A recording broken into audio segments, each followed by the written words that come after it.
A graça e a paz, meus amados e queridos irmãos e irmãs em Cristo, beleza? Vamos para mais um vídeo, continuação do estudo bíblico do Epístola de Barnabé, tá bom? Sem muitas delongas, tomara que esse seja o último, senão vou ter que fazer o terceiro, né?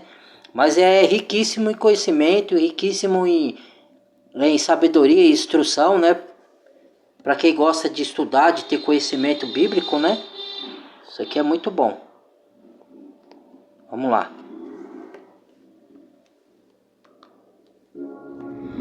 Capítulo 8.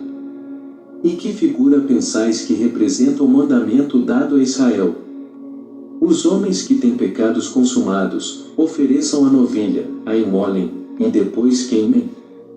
Além disso, as crianças deviam recolher as cinzas, colocá-las nos vasos, enrolar a lã escarlate num pedaço de madeira, de novo aqui a imagem da cruz, a lã escarlate e o hisopo. E assim, as crianças deviam aspergir todos os membros do povo. Todos esses rituais era para apontar para Cristo, tá? Era um simbolismo para apontar para como Cristo. Ele vos fala com simplicidade. Isso aí era no Antigo Testamento. Jesus, os pecadores que oferecem são aqueles que o conduziram para ser imolado. Basta com esses homens, basta com a glória dos pecadores. As crianças que fazem aspersão são aqueles que nos anunciaram a remissão dos pecados e a purificação do coração. A eles foi conferida a autoridade de anunciar o Evangelho, e são 12 para testemunhar as tribos. Os apóstolos, as crianças representavam os apóstolos e as 12 são tribos. 3 crianças que fazem a aspersão? Para testemunhar Abraão, Isaque e Jacó, que são grandes diante de Deus. E a lã sobre o madeiro? Ela significa que o reino de Jesus está sobre o madeiro e os que nele esperam viverão para sempre. Contudo, por que se põem juntos a lã e o hisopo? Porque no seu reino haverá dias maus e poluídos, durante os quais seremos salvos. Com efeito, é pelo respingo poluído do hisopo que se cura aquele cuja carne está doente. E por isso que esses acontecimentos são tão claros para nós, mas para eles tão obscuros, pois eles não ouviram a voz do Senhor.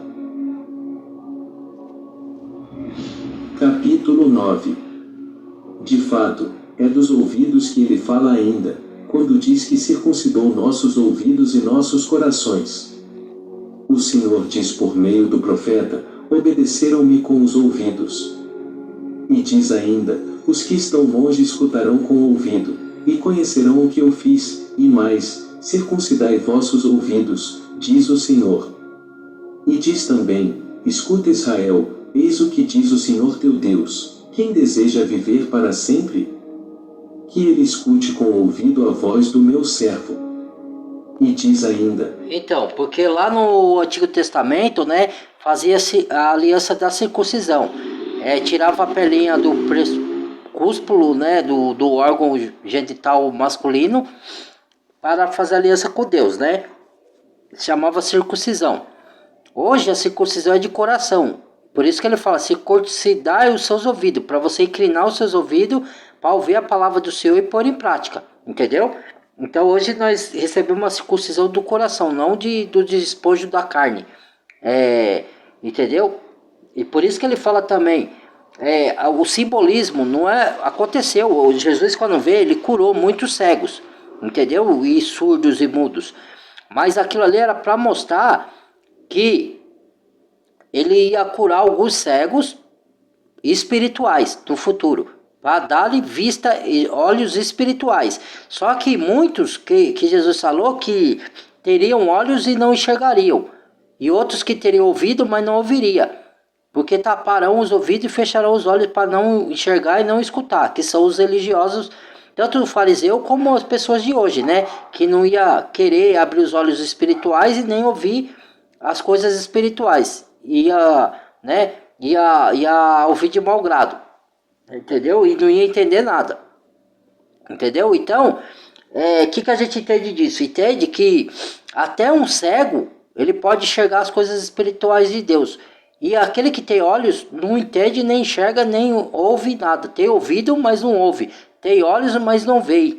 Isso que Jesus falou, porque são cegos de espírito, entendeu? Tem olhos para enxergar, mas não vê. entendeu? Porque não tem visão espiritual, nem ouvido para escutar o que o Espírito diz à igreja, entendeu? Ó céu, dá ouvidos, ó terra, pois o Senhor falou isso como testemunho. E diz mais: escutai a palavra do Senhor, príncipes deste povo. E diz ainda: filhos, escutai a voz que grita no deserto. Ele, portanto, circuncidou nossos ouvidos, para que escutemos a palavra e creiamos. Contudo, a circuncisão, na qual eles depositavam confiança, foi rejeitada. De fato, ele dissera que a circuncisão não devia ser da carne, mas eles transgrediram porque um anjo mau os enganou. Todavia, ele lhes diz: assim fala o Senhor vosso Deus, é aí que encontro o mandamento: não semeeis entre os espinhos, mas circuncidai-vos para o vosso Senhor. E o que diz ele? Circuncidai a maldade do vosso coração. E diz ainda: eis, diz o Senhor, que todas as nações têm o prepúcio incircunciso, mas este povo tem o coração incircunciso. Vós, porém, direis: o povo recebeu a circuncisão como selo. Contudo, todos os sírios, os árabes e todos os sacerdotes dos ídolos também têm a circuncisão. Pertencem também eles à sua aliança? Até os egípcios praticam a circuncisão. Filhos do amor, aprendei mais particularmente estas coisas. Abraão, praticando por primeiro a circuncisão, circuncidada porque o Espírito dirigia profeticamente seu olhar para Jesus, dando-lhe o conhecimento das 3 letras. Com efeito, ele diz: e Abraão circuncidou entre os homens de sua casa 318 homens. Qual é, portanto, o conhecimento que lhe foi dado? Notai que ele menciona em primeiro lugar os 18, e depois, fazendo distinção, os 300. 18 se escreve I, que vale 10, e H, que representa 8. Tens aí, I, sous igual Jesus. E como a cruz em forma de T devia trazer a graça, ele menciona também 300 igual T. Portanto, ele designa claramente Jesus pelas 2 primeiras letras, e a cruz pela terceira. Quem depositou em nós o dom do seu ensinamento sabe bem disto: ninguém recebeu de mim ensinamento mais digno de fé. Sei, porém, que vós sois dignos. Capítulo 10. Moisés disse: não comereis porco, nem águia, nem gavião, nem corvo, nem peixe algum que não tenha escamas. Porque ele tinha em mente 3 ensinamentos. Por fim, ele diz a eles no Deuteronômio: exporei a esse povo as minhas decisões. A proibição de comer não é, portanto, mandamento de Deus, pois Moisés falava simbolicamente. Eis o significado do que ele diz sobre o porco. Não te ligarás a esses homens que se assemelham aos porcos, isto é, que quando vivem na abundância, se esquecem do Senhor, mas na necessidade reconhecem o Senhor. Assim é o porco: enquanto está comendo ele não conhece seu dono, mas quando está com fome, ele grunhe, e uma vez tendo comido, volta a se calar. Ele diz: também não comerás a águia, nem o gavião, nem o milhafe, nem o corvo. Ele está falando, quando tá na abundância, se esquece de Deus. Quando tá sendo abençoado, agora quando tá na aflição, vai lembrar de Deus. Quer dizer, você tem que lembrar de Deus em todos os momentos, tanto na abundância como na escassez, entendeu? Não só no momento que você está precisando. E assim fazem os porcos, ele deu simbolismo. E tanto é que todo o ave que era considerada imunda, os judeus tinham como os gentios, né? Que não era do povo de hebreus, do povo judeus, né? Então tinha como imundo. Mas depois Deus, por meio de Cristo, purificou os gentios, né? Aí falou para Pedro pregar a Cornélio, que era gentios, que era de Roma. Cornélio era romano. Gentios significa todos os outros povos de outras nações que não são judeus. Então eles consideravam os gentios como imundo.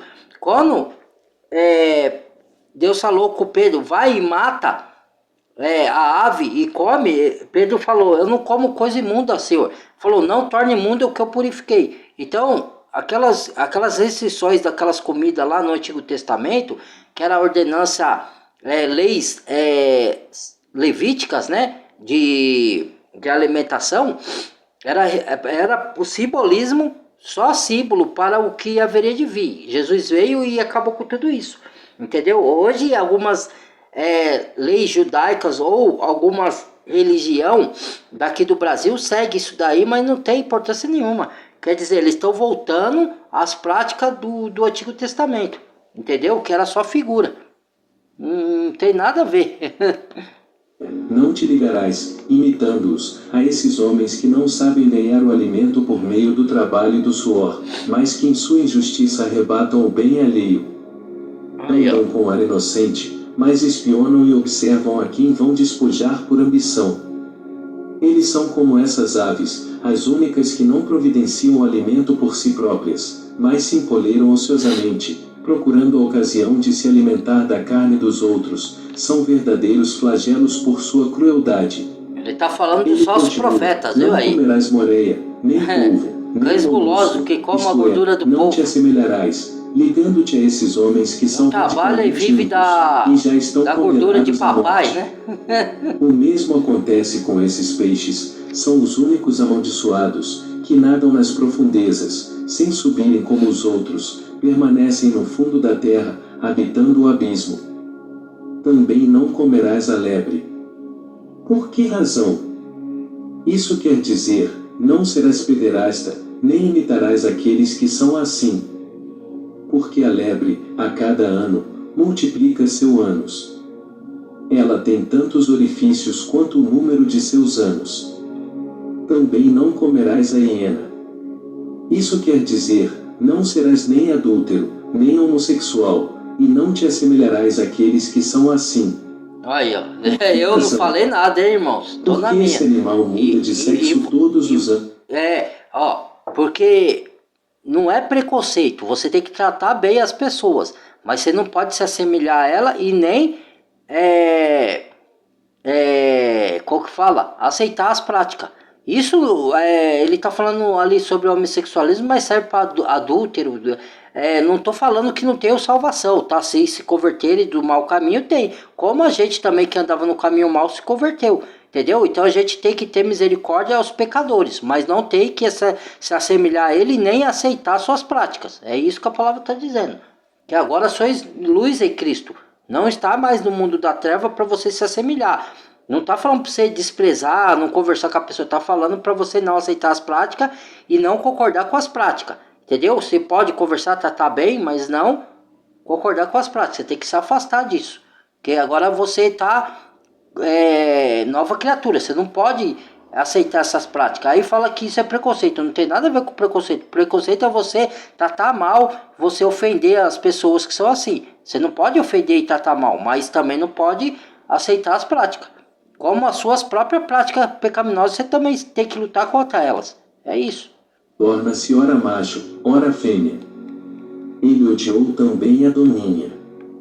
Muito bem, não serás como aqueles que cometem, como se diz, iniquidade com a boca por depravação, nem te ligarás a esses depravados que cometem iniquidade com sua boca. De fato, esse mal se concebe pela boca. Moisés, palavras tendo recebido deles ensinamentos imundas, sobre os palavrões, usou linguagem simbólica. Eles, porém, entenderam sobre os alimentos materiais por causa do desejo carnal. Davi recebeu o conhecimento desse mesmo ensinamento tríplice.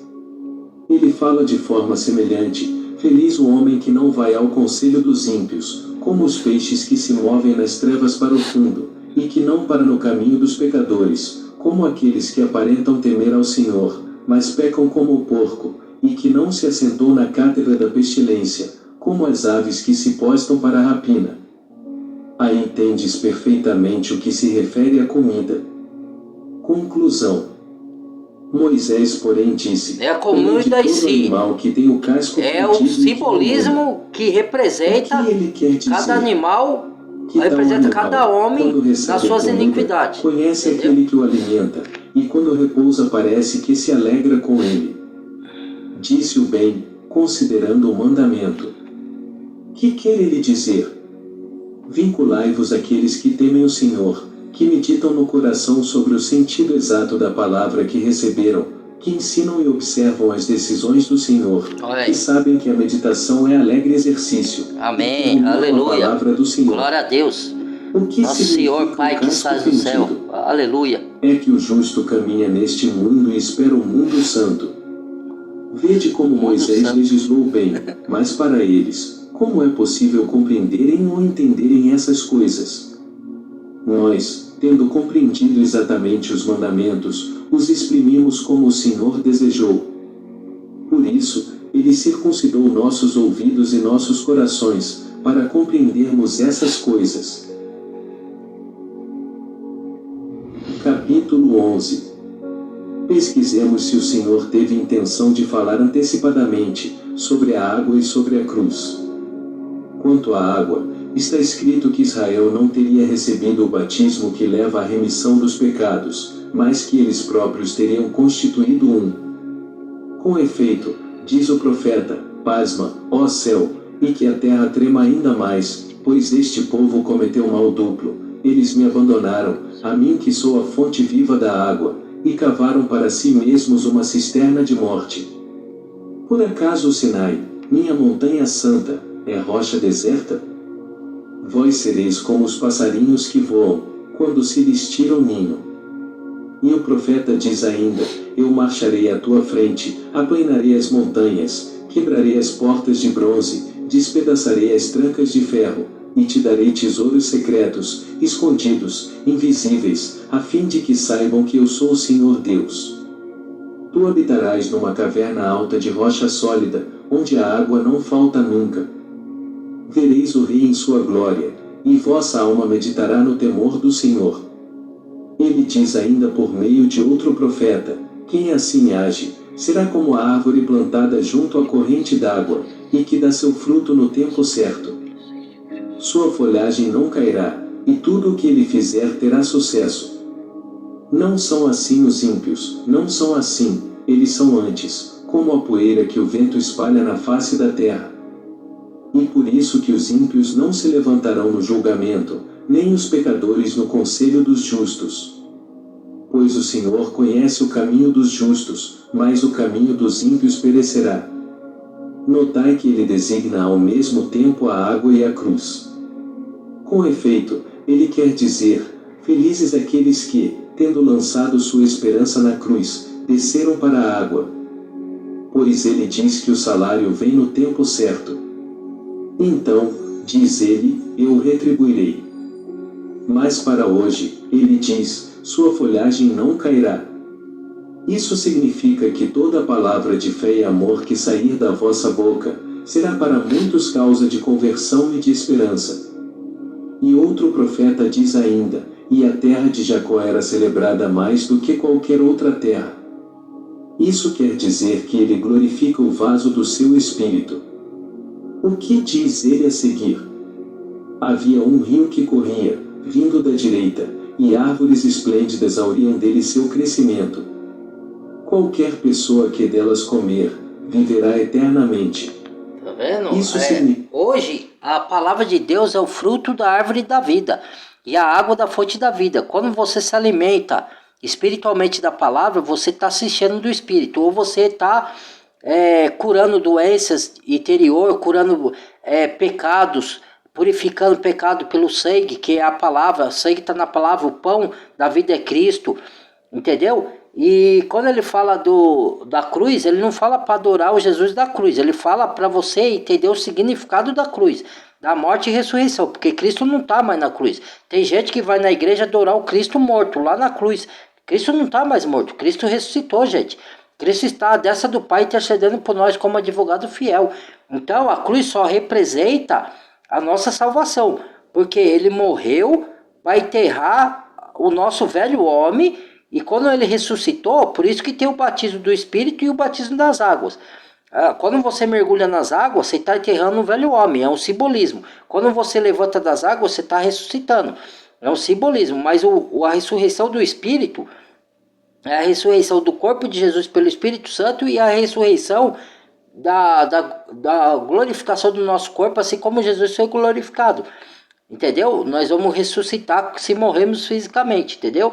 Então, o Cristo está ressuscitado, então o Cristo não está mais na cruz. A cruz é só o símbolo que ele deu a vida por nós, para a gente adorar, entender, porque ele deu a vida por nós e ressuscitou para nossa justificação, entendeu? Para o perdão dos nossos pecados. Que descemos para a água carregados de pecados e poluição, mas subimos dela para dar frutos em nosso coração, tendo no Espírito o temor e a esperança em Jesus. Subimos das águas. Quem comer deles viverá eternamente, quer dizer, quem escutar quando tais palavras são ditas e crer nelas, viverá eternamente. Fruto da árvore da vida. Vive eternamente, ó. Mesmo que morrer, Jesus falou que você vai ressuscitar. Aí a pessoa fala isso, a pessoa acha que é fantasia, né? Que tá falando só espiritual. Você tem duas ressurreições. A espiritual, quando você nasce de novo, que é você entender que você é pecador e precisa do Salvador, e aí você ressuscita espiritualmente. E depois a ressurreição, quando você partir fisicamente desse mundo, que Cristo vai te ressuscitar e te dar corpo glorificado. Depois eu vou fazer o estudo de Coríntios para você entender isso daí, para vocês entenderem. E mesmo assim, se não crer, aí eu não posso fazer nada. Cada um crê naquilo que quer, né? Eu tô tentando, né? Mas não posso forçar ninguém. Então, vamos dar sequência aqui, se eu lembrar de mais alguma coisa.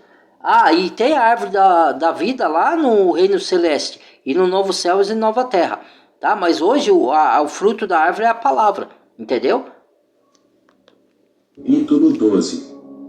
Da mesma forma, é sobre a cruz que ele fala por meio de outro profeta, quando tais coisas se cumprirão. Diz o Senhor, quando um madeiro for estendido no chão e depois novamente levantado, e quando o sangue gotejar do madeiro. Eis que se fala de novo da cruz e daquele que seria crucificado. Ele ainda fala a Moisés, quando Israel é atacado pelos povos estrangeiros, para lembrar-lhes, nesse combate, que era pelos pecados deles que estavam sendo entregues à morte. Falando ao coração de Moisés, o Espírito lhe fez representar a figura da cruz e de quem sofreria, pois diz ele, se não esperarem nele, serão eternamente atacados.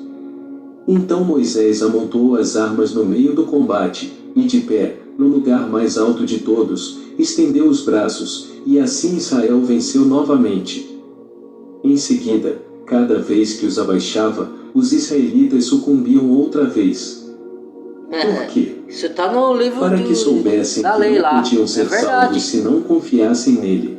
Tá vendo? Tá tudo de acordo com o que já tem. Ele diz ainda. Aí fala que apócrifo um livro desse. Estendi meus braços para um povo senhores do mundo e que se opõe ao meu justo caminho.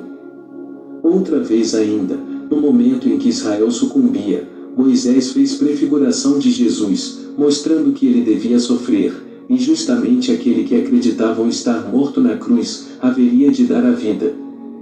De fato, o Senhor fez com que todo tipo de serpentes os mordessem, e eles morriam, embora a serpente tenha sido para Eva o instrumento da desobediência. Ele queria assim convencê-los, de que era por causa da desobediência deles que seriam entregues à tortura da morte. Finalmente, o próprio Moisés tinha ordenado, não tereis, como vosso Deus, nenhuma imagem fundida ou esculpida. Mas ele próprio fez uma serpente de bronze, colocou-a diante de todos e convocou o povo. Quando se reuniram naquele lugar, suplicaram a Moisés que intercedesse pela cura deles. Moisés, porém, lhes respondeu, quando alguém de vós for mordido, venha até a serpente fixada ao madeiro e creia com confiança. Crendo que essa serpente, embora morta possa dar a vida, no mesmo instante será salvo. Assim fizeram eles. Porque essa serpente, a revalia da outra serpente, que é maldita, que é Satanás, né? Representava Cristo, que estava morto, mas ressuscitou para dar vida às pessoas. Naquele tempo eles fizeram imagem de escultura, que Deus abomina. Hoje, a idolatria não é só por imagem de escultura. É tudo que você coloca na frente de Deus. Seja futebol, seja cantor, seja homem, seja religião, seja político. O que você botar, adorar, né, como seu Deus, é abominação para Deus. Entendeu? Então, a gente tem que estar vigilante nisso aí, né? Vamos lá. E de novo a glória de Jesus, porque tudo está nele, e tudo é para ele. Tudo se foi feito por ele e nada se fez sem Cristo. Jesus, filho de Navi, que Cristo é o verbo que se fez carne e habitou entre nós. Para que todo o povo ouvisse, que o Pai revela todas as coisas em torno de Ele é a seu filho sabedoria Jesus, perfeita, Cristo. enviando-o para explorar o país. Depois de lhe ter dado esse nome, Moisés disse a Jesus, filho de Navi, toma em tuas mãos um livro e escreve o que diz o Senhor. Nos últimos dias, o Filho de Deus arrancará pelas raízes a casa de Amaleque. Mais uma vez, eis que Jesus, manifestado em prefiguração carnal, não filho de homem, mas filho de Deus. Por que diriam que o Cristo é filho de Davi, o próprio Davi temendo e prevendo o erro dos pecadores, profetiza? Disse o Senhor ao meu Senhor, assenta-te à minha direita, até que eu ponha os teus inimigos como estrado para teus pés. Isaías também diz, o Senhor disse ao Cristo, meu Senhor, eu o tomei pela mão direita, para que as nações lhe obedeçam, e eu romperei a força dos reis. Vede como Davi o chama Senhor, e não filho. Porque chamou filho de Davi, é porque veio da descendência de Judá. Davi era da descendência da tribo de Judá. E Jesus veio dessa descendência. Por isso que chama filho de Davi. Mas ele não é filho de Davi. Porque ele é senhor de Davi. Entendeu? E Davi, nos Salmos, falou: colocarei todos os seus inimigos por escabelo de seus pés. Entendeu? Então não pode ser Davi pai de Jesus.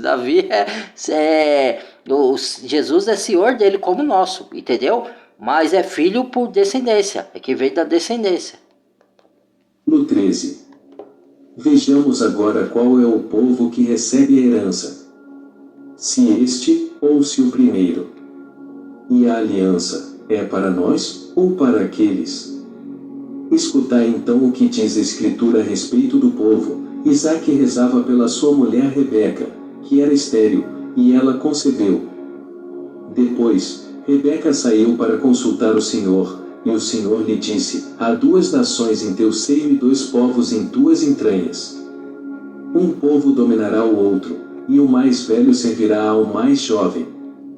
Deveis compreender quem é Isaque e quem é Rebeca, e a quem se referia ao mostrar que este povo é maior do que aquele. Em outra profecia, Jacó se dirige mais claramente ainda a seu filho José, dizendo, eis que o Senhor não me privou de tua presença. Traze-me teus filhos, para que eu os abençoe. Ele levou Efraim e Manassés, querendo que Manassés, o mais velho, recebesse a bênção. José o conduziu para a mão direita de seu pai Jacó. No entanto, Jacó viu em espírito a prefiguração do povo futuro. E o que disse ele? E Jacó cruzou as mãos, e colocou a direita sobre a cabeça de Efraim, o segundo e o mais novo, e o abençoou. Então José disse a Jacó, desvia a tua mão direita e coloca sobre a cabeça de Manassés, pois ele é o meu filho primogênito. Então Jacó disse a José, eu sei, meu filho, eu sei, o mais velho servirá ao mais jovem, e é este que será abençoado. Vede a quem ele se referia ao decidir que este povo seria o primeiro e o herdeiro da aliança. Se isso ainda nos é lembrado no caso de Abraão, então nosso conhecimento torna-se completo. O que é que ele diz então a Abraão, pelo fato de que somente ele tinha acreditado, e foi estabelecido na justiça? Abraão, eis que eu te estabeleci como pai de nações que, embora incircuncisas, acreditam em Deus. Capítulo 14. Muito bem, porém vejamos, pesquisemos, para ver se ele deu ao povo a aliança que prometera juramento a seus antepassados. Porque na verdade, Jacó também tinha o irmão Esaú, né? E quando nasceram os dois, foi dito isso, o maior servirá ao menor, o mais velho servirá ao mais novo, entendeu? E você vê, toda a linhagem que vem de um povo gerado de pecado, né? Davi fala nos Salmos que pecado gerou a mãe dele, entendeu? E da mãe do pai surgiu de Salmão com Raabe, que era uma prostituta, Então você vê, né? Jesus veio dessa linhagem, né? Que de todo mal, simbolizando que ele ia se tornar maldição no nosso lugar para nós termos a vida eterna. Mas ele mesmo seria puro, entendeu? Mas ele vinha de uma linhagem pecadora, simbolizando que ele ia se fazer maldição para a apropriação dos nossos pecados, para matar o pecado na cruz, né? E tirar a condenação de quem nele cresce, entendeu? Certamente ele é Deus, mas eles não foram dignos de recebê-lo Deus transforma o mal em bem para os seus filhos amados, de fato, que aceitam ele como Senhor. Moisés jejuou 40 dias e 40 noites no Monte Sinai, para receber a aliança do Senhor com o povo. E Moisés recebeu do Senhor as 2 tábuas escritas em espírito pelo dedo da mão do Senhor. Moisés as tomou, e começou a descer para levá-las ao povo. Então disse a Moisés o Senhor: Moisés, Moisés, apressa-te a descer, pois teu povo, que fizeste sair da terra do Egito, pecou. Moisés compreendeu que eles ainda tinham feito para si imagens de metal fundido. Então ele atirou de suas mãos as tábuas, e as tábuas da aliança do Senhor se quebraram. Moisés, portanto, a recebeu, mas eles não foram dignos dela. Aprendei como nós a recebemos. Moisés a recebeu como servo, mas o próprio Senhor, depois de sofrer por nós, não-la entregou como o povo da herança. Ele apareceu, para que aqueles levassem ao máximo a medida dos pecados e nós recebêssemos a aliança mediante o Senhor Jesus, o herdeiro. Jesus foi preparado por ocasião de sua manifestação, para libertar das trevas nossos corações já consumidos pela morte e entregues aos desvios da iniquidade, e para estabelecer conosco uma aliança com a palavra. Exatamente, de fato, está escrito que o Pai lhe ordenou libertar-nos das trevas, a fim de preparar para si um povo santo. Diz, portanto, o profeta: Eu, o Senhor teu Deus, te chamei na justiça, e te tomarei pela mão e te fortificarei. Eu te coloquei como aliança de um povo, como luz das nações, para abrir os olhos dos cegos, para libertar das cadeias os prisioneiros e da prisão aqueles que estão nas trevas. Sabei, portanto, de onde fomos libertos. O profeta diz ainda: Eis que eu te coloquei como luz das nações, a fim de que sirvas para a salvação, até os confins da terra. Assim diz o Senhor, o Deus que te libertou. E o profeta diz ainda: O Espírito do Senhor está sobre mim, e por isso me ungiu para anunciar aos pobres o Evangelho da graça. Ele me enviou para curar os corações quebrantados, para proclamar aos prisioneiros a liberdade, e aos cegos a vista, para anunciar o ano favorável do Senhor, e o dia da retribuição, para consolar todos os que choram. Capítulo 15. Ainda, sobre o sábado, está escrito no Decálogo que Deus o entregou pessoalmente a Moisés sobre o Monte Sinai: Santificai o sábado do Senhor com mãos puras e coração puro. Em outro lugar, ele diz: Se meus filhos guardarem o sábado, então estenderei sobre eles a minha misericórdia. Ele menciona o sábado no princípio da criação: Em 6 dias Deus fez as obras de suas mãos, e as terminou no 7º dia, e nele descansou e o santificou. Prestai atenção, filhos, sobre o que significa terminou no 7º dia. Isso significa que o Senhor consumará o universo em 6.000 anos, pois um dia para ele significa 1.000 anos. 1000 anos. Isso está em Pedro, hein? Segunda Pedro. Eis que um dia do Senhor será como 1000 anos. 1000 anos como um dia, Portanto, um dia como 1000 anos. Em 6 dias, que são 6.000 anos, o universo será consumado. E ele descansou no 7º dia. Que é o Isso descanso quer dizer eterno que seu filho, no Senhor, quando vier para pôr fim ao tempo do iníquo, para julgar os ímpios e mudar o sol, a lua e as estrelas, então ele de fato repousará no 7º dia. Novos céus e nova terra. Por fim, ele diz: Tu o santificarás com mãos puras e coração puro. Contudo, se alguém atualmente pudesse santificar, de coração puro, esse dia que Deus santificou, então nós nos teríamos enganado completamente. Porém, se este agora não é o caso, ele o santificará verdadeiramente no repouso, quando nós formos capazes disso, isto é, quando tivermos sido justificados, e tivermos recebido o objeto da promessa, quando não houver mais iniquidade, e o Senhor tiver renovado tudo. Novos céus e nova terra, aleluia. Santificá-lo, tendo sido primeiro nós mesmos santificados. Ele finalmente lhes disse: não suporto vossas neumênias e vossos sábados. Vede como ele diz: não são os sábados atuais que me agradam, mas aquele que eu fiz, e no qual depois de ter levado todas as coisas ao repouso, farei o início do 8º dia, isto é, o começo de outro mundo. Eis porque celebramos como festa alegre o 8º dia, no qual Jesus ressuscitou dos mortos, e depois de se manifestar, subiu aos céus. Capítulo 16. No que se refere ao templo, eu vos direi ainda como esses infelizes extraviados puseram sua esperança no edifício, como se fosse a casa de Deus, e não no Deus deles que os criou. Aí, ó, tá vendo? Com efeito, edifício, quase como os esperança no edifício. Quase como os pagãos, ó, consagraram o templo, não o Senhor. Senhor, abolindo-o. Aprendei, quem mediu o céu com o palmo e a terra com a mão? Não fui eu. Tá vendo o que quer esconder de nós, Senhor, ó? O céu é o meu trono e a terra é o estrado dos meus pés. Que casa construireis para mim? Ou qual será o lugar do meu repouso? Vede como era vã a esperança deles. Por fim, ele diz ainda: eis, aqueles que destruíram esse templo, eles mesmos o edificarão. E o que está acontecendo? De fato, por causa da guerra deles, o templo foi destruído pelos no ano inimigos, 70. E agora os mesmos servos dos inimigos o reconstruirão. Aí. Ele tinha igualmente revelado que a cidade, dos inimigos, o templo e o povo os anticristos, seriam entregues. Vai reconstruir o templo para profanar. A Escritura diz: acontecerá no fim dos dias que o Senhor entregará à destruição as ovelhas do pasto, o aprisco e a sua torre. E aconteceu conforme o Senhor tinha dito. Indaguemos se existe um templo de Deus. Sim, existe onde ele mesmo diz que o há de construir e aperfeiçoar.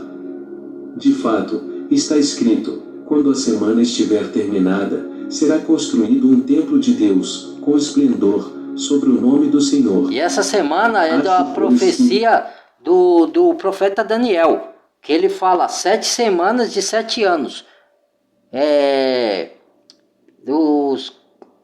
7 semanas de anos, entendeu? Que é o tempo da grande tribulação. Aí ele... Cadê aqui? Vamos dar sequência aqui. Templo. E como ele será construído sobre o nome do Senhor? Aprendei, antes que acreditássemos em Deus, nossos corações eram uma habitação corruptível e frágil, exatamente como um templo construído por mão humana. Olá. Com efeito, estava cheio de idolatria e era casa de demônios, pois todas as nossas ações se opunham a Deus. Olá. Contudo, ele será construído sobre o nome do Senhor. Olá, partir de Cristo, da ressurreição de Cristo, da fé da ressurreição e morte. Construído com esplendor. Olá. De que modo? Aprendei, recebendo o perdão dos pecados e pondo nossa esperança no nome, nós nos tornamos novos, recriados desde o princípio. Olá. É por isso que Deus habita verdadeiramente em nós, tornando-nos sua morada. Oh, glória! Aleluia! Pela sua palavra, nome do Senhor Jesus e pela palavra do poder de Cristo, que é o próprio Cristo, leis, pelos mandamentos da doutrina, escrito no nosso coração, profetizando em nós, habitando em nós, abrindo para nós a aleluia, porta do que maravilha, que é a nossa boca, e dando-nos o arrependimento, ele nos introduz no templo incorruptível. De fato, quem deseja ser salvo não olha para o homem, mas para aquele que habita nele, e fala por meio dele. Maravilhado, Neumênias é o primeiro dia do mês lunar, a lua nova ou Neumênia. Era uma festa celebrada tanto entre os israelitas como entre os cananeus. Como o sábado, a lua nova, Neumênia interrompia as transações comerciais. De não ter ouvido as palavras daquele que fala através de uma boca humana, nem de ter desejado ouvi-las. Esse é o templo espiritual construído pelo Senhor. Amém, aleluia. Capítulo 17. Eu Eu vos expliquei essas coisas com a maior simplicidade possível, e espero não ter deixado nada de lado. Com efeito, se vos escrevesse sobre o presente ou o futuro, não compreenderíeis, pois isso permanece em parábolas. Capítulo 18. Sobre esse assunto, chega. Passemos para outro tipo de conhecimento e ensinamento. Existem dois caminhos de ensinamento e autoridade, o da luz e o das trevas. A diferença entre os dois é grande. De fato, sobre um estão postados os anjos de Deus, portadores da luz, e sobre o outro, os anjos de Satanás. Um é senhor de eternidade em eternidade, o outro é príncipe do presente tempo da iniquidade. Capítulo 19. Este é o caminho da luz. Se alguém quer andar no caminho e chegar ao lugar determinado, que se esforce em suas obras. Eis, portanto, o conhecimento que nos foi dado para andar nesse caminho. Por isso que Jesus falou que o reino de Deus é tomado por força. Eu sei, não é se esforçar nas suas obras para você ganhar salvação, tá? É se esforçar nas obras para testemunhar que você foi salvo, por meio da fé na obra de Cristo na cruz. Entendeu? Mas aquele que não faz obra, a fé é morta, porque não produz obra. Toda a fé verdadeira produz obra para o reino. Entendeu? Pregar a palavra, fazer justiça, socorrer os necessitados, abençoar as pessoas com a palavra. Entendeu? Tudo isso é obra. Vamos lá. Ele é aquele que te formou, glorifica aquele que te resgatou da morte. Sê simples de coração e rico de espírito. Não te ligues àqueles que andam no caminho da morte. Odeia tudo o que não é agradável a Deus. Olha lá, odiar o que Deus odeia, amar o que Deus ama. Olha lá, odeia a hipocrisia. Não abandones os mandamentos do Senhor. Não te engrandeças a ti mesmo, mas se humilde em todas as circunstâncias. Exatamente, humildade não te arrogues glória, não planejes o mal se glorie em si próximo. Não planeje o mal ao seu próximo. Não te entregues à insolência. Não pratiques a prostituição nem o adultério, olha nem aí, a vida sou eu que estou falando, hein? Não divulgues a palavra de Deus entre pessoas impuras. Não faças diferença entre as pessoas ao corrigir alguém por sua falta. Sê manso, tranquilo, respeitando as palavras que ouviste. Não sejas vingativo para com teu irmão. Não fiques hesitando sobre o que vai ou não acontecer. Não tomes em vão o nome do Senhor. Ama o teu próximo mais do que a ti mesmo. É o que mais as pessoas fazem, toma o nome de Deus em vão. Não mates a criança no seio da mãe, nem logo que ela tiver nascido. Olha lá, tá vendo? Não te descuides de teu filho ou de tua filha. Sou eu que estou falando, né? Muitos fazem o que é contrário, né? No temor do mata o feto. Não cobices os bens do teu próximo. Aí. Não sejas avarento. Não te juntes de coração com os grandes. São os mandamentos morais, que a gente cumpre ainda hoje. Aceita como boas as coisas. A lei não foi abolida, ela foi cumprida por Cristo. Acontece sem o consentimento de Deus. Mandou o seu Espírito para nós ser capazes de cumprir a lei. Por nossa própria força nós não seríamos capazes de cumprir a lei, porque somos pecadores. Mas pelo Espírito de Cristo sim. Como a imagem de Deus.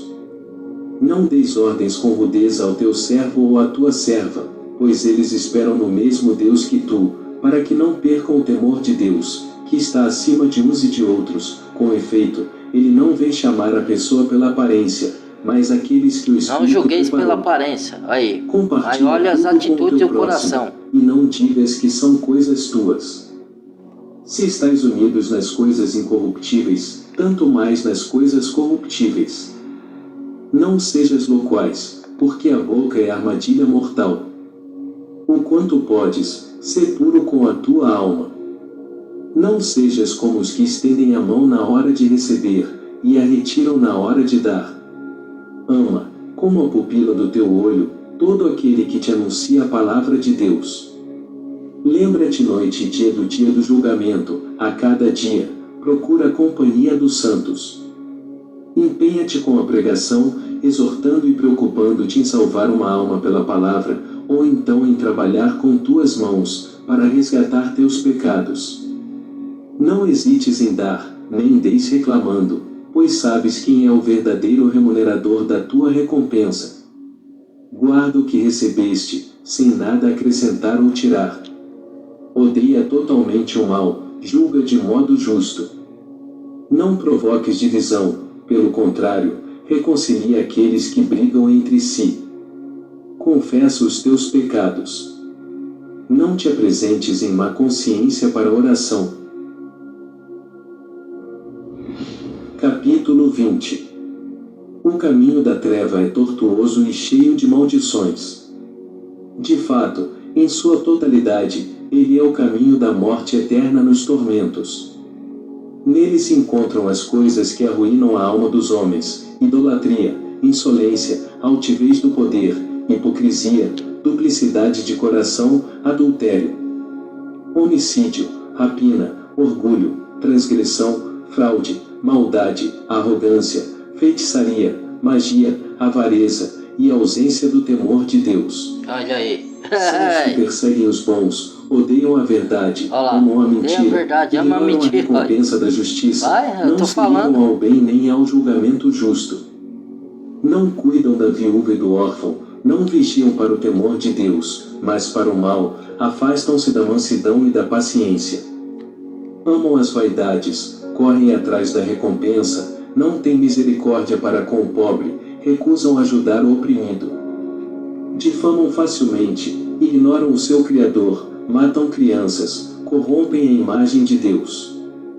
Não se compadecem do necessitado, não se importam com os atribulados, defendem os ricos, são juízes injustos com os pobres, e por fim, são pecadores consumados.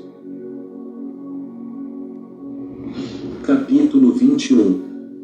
É bom, portanto, aprender as sentenças do Senhor que estão escritas, e a elas conformar o comportamento. Com efeito, aquele que as pratica será glorificado no reino de Deus, mas aquele que escolher outro caminho perecerá com suas obras.